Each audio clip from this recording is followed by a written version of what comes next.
मुस्लिम जो जेडीयू की महिलाएं रोड पे नहीं निकलती, हम उनकी साइलेंट वोटर है और एक कहा जाता है जैसे घर के गार्जियन की प्रतिष्ठा है। हम जेडीयू की महिलाएं अक्सर रोड पे नहीं निकलते, बीजेपी की महिलाओं की तरह डंका पीटते, कलेजा पीटते हम लोग रोड पे नहीं निकलते। हम लोग काम करने में और आवाज उठाने में विश्वास रखते हैं, साइलेंट की तरीके से। लेकिन ये ऐसी घटना हुई है कि हम सब उग्र हो गए हैं। ये बर्दाश्त से बाहर वाली घटना है, इसलिए हम सबको आवाज उठाना पड़ा, क्योंकि जो हुआ है वो बर्दाश्त से बाहर की घटना है हुई। ये बिल्कुल राष्ट्रीय शर्म की विषय है। जो 56 इंच के सीने का वादा करते हैं, जो दावा करते हैं, अरे वो तो बिल्कुल हिजड़े हो चुके हैं। अडानी अंबानी के हाथ की चाबी हो चुके हैं। वो कोई कुछ करने लायक नहीं है रह गए। तत्काल उन्हें इस्तीफा देनी चाहिए। यही मुद्दा नहीं है तो उनके सांसद क्यों धीरेन्द्र शास्त्री का गाड़ी चला रहे थे।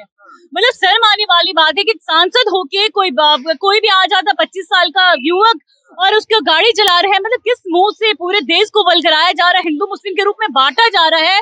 क्या योगी मोदी नहीं आए थे तो हम लोग हिंदू नहीं थे? इससे पीरा से बढ़ गया क्या? कोई ड्रेस का साइज सही नहीं हुआ क्या? क्योंकि वो प्रधानमंत्री है। वो देश जल रहा है, देश में आफत आया हुआ है, गरीबी। 2.5 महीने बाद उनका नींद खुल रहा है। 2.5 महीने बाद नींद कहाँ खुला? अभी भी कुछ जरूर दुख हुआ होगा, परिधान या मन का बात कोई कम लोग सुने होंगे। वो भी तब जब सुप्रीम कोर्ट की सीजीआई कहते हैं कि आप कार्रवाई नहीं करेंगे तो हम करेंगे कार्रवाई। ये बिल्कुल बेशरम हो चुके हैं मोदी जी। अब उनके पास कोई काम नहीं बचा है, देश संभल नहीं रहा है। अडानी अंबानी के हाथ के चमचा बन चुके हैं वो। अब उनकी अगर आवाज अभी भी नहीं उठी, उन्होंने कोई कार्रवाई नहीं की, शर्म आनी चाहिए मोदी जी। आपको चुल्लू भर पानी में डूब मरना चाहिए। नमस्कार, मेरा नाम शुभम कृष्णा है।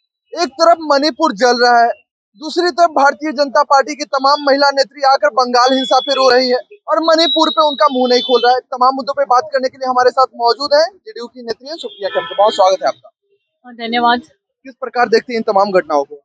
अरे बहुत शर्म आने वाली घटना है। ये घटना देखने लायक थोड़ी है, आवाज उठाने लायक घटना है। मुस्लिम जो जेडीयू की महिलाएं रोड पे नहीं निकलती, हम उनकी साइलेंट वोटर है और एक कहा जाता है जैसे घर के गार्जियन की प्रतिष्ठा है। हम जेडीयू की महिलाएं अक्सर रोड पे नहीं निकलते, बीजेपी की महिलाओं की तरह डंका पीटते, कलेजा पीटते हम लोग रोड पे नहीं निकलते। हम लोग काम करने में और आवाज उठाने में विश्वास रखते हैं, साइलेंट की तरीके से। लेकिन ये ऐसी घटना हुई है कि हम सब उग्र हो गए हैं। ये बर्दाश्त से बाहर वाली घटना है, इसलिए हम सबको आवाज उठाना पड़ा, क्योंकि जो हुआ है वो बर्दाश्त से बाहर की घटना है।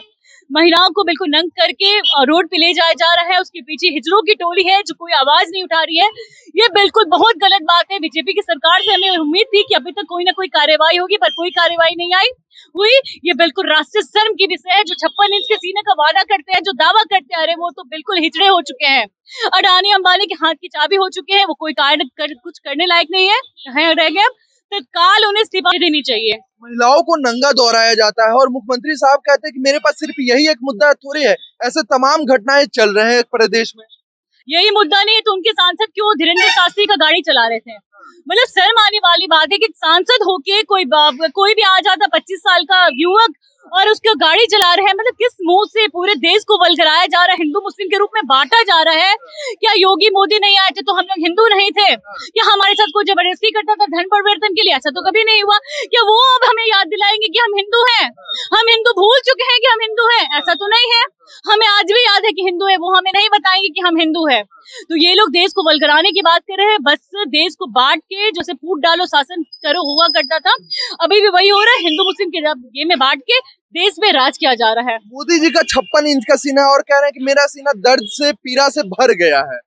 दर्द से पीड़ा से बढ़ गया क्या? कोई ड्रेस का साइज सही नहीं हुआ क्या? क्योंकि वो प्रधानमंत्री है। वो देश जल रहा है, देश में आफत आया हुआ है, गरीबी। 2.5 महीने बाद उनका नींद खुल रहा है। 2.5 महीने बाद नींद कहाँ खुला? अभी भी कुछ जरूर दुख हुआ होगा, परिधान या मन का बात कोई कम लोग सुने होंगे। वो भी तब जब सुप्रीम कोर्ट की सीजीआई कहते हैं कि आप कार्रवाई नहीं करेंगे तो हम करेंगे कार्रवाई।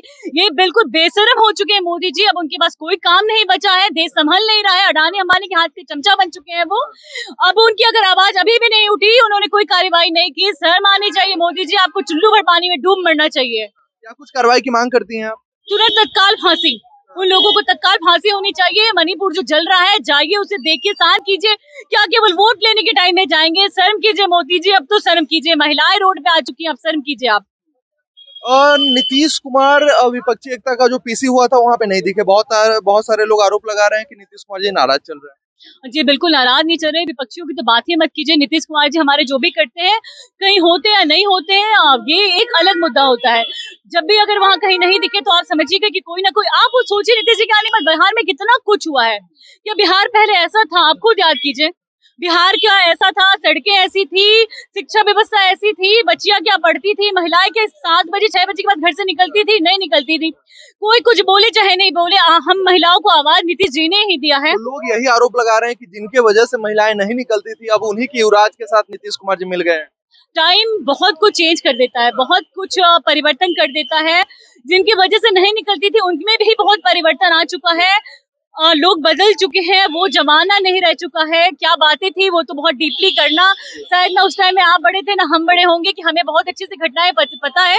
जब से हमने जन्म लिया नीतीश जी को बहुत अच्छा काम करते देखा है, और नीतीश जी बहुत अच्छा किया। आज हम जो सड़क पे खड़े हैं अभी इस टाइम में भी सुरक्षित खड़े हैं, तो नीतीश जी की ही देन है। और आगे भविष्य बिहार का बहुत उज्जवल होगा, ये नीतीश जी का वादा है। गठबंधन का नाम इंडिया रखना कितना उचित है? बिल्कुल उचित है। इंडिया तो हमारा देश है, खून है हमारे रग रग में इंडिया, तो बिल्कुल सही है, बिल्कुल तो सही है। कहा जाएगा कि एनडीए की लड़ाई इंडिया से है। अरे बिल्कुल, बोलने दीजिए ना, बोलने वाले को क्या है। कुछ तो लोग कहेंगे, लोगों का काम है कहना, बोलने दीजिए। विपक्षियों का काम है कलेजा पीटना, और अपने नीतीश जी का काम है करते रहना। बिल्कुल बिहार को उन्होंने चेंज किया है, एक नया रूप स्वरूप दिया है, आगे भी वो बहुत कुछ करेंगे, देखते रहिए। इन तमाम मुद्दों पे आप क्या कुछ सोचते हैं, कमेंट में अपनी प्रतिक्रिया जरूर रखें। धन्यवाद।